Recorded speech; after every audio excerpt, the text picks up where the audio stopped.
आइंदा आम इंतखाबात 90 रोज की बजाय नई हल्काबंदियों के बाद होंगे। चीफ इलेक्शन कमिश्नर की जेर साथ इजलास में बड़ा फैसला।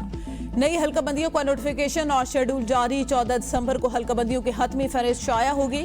नई हल्काबंदियों पर काम 17 अगस्त से शुरू होगा। हल्काबंदियों का अमल मुकम्मल करने के लिए 4 माह दरकार। 21 अगस्त को सूबों और इस्लामाबाद की कमेटियां तश्कील दी जाएंगी।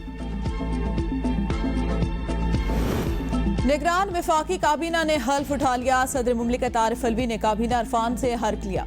सरफराज बुगटी को वजारत दाखिला का कलमदान मिला। डॉक्टर नदीम जान वजीर सेहत, अनीक अहमद वजीर मजहबी अमूर, जलील अब्बास जिलानी को वजारत खारजा का कलमदान दिया गया।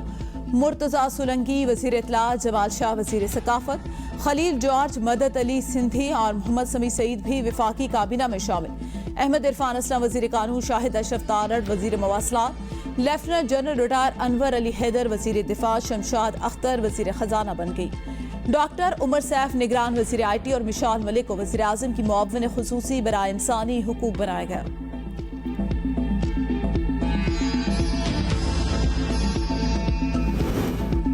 निगरान वजीर आला सिंध जस्टिस रिटायर मकबूल बाकिर ने हल्फ उठा लिया। गवर्नर सिंध कामरान टिसूरी ने उनसे हल्फ लिया। तकरीब में मुराद अली शाह भी शरीक हुए।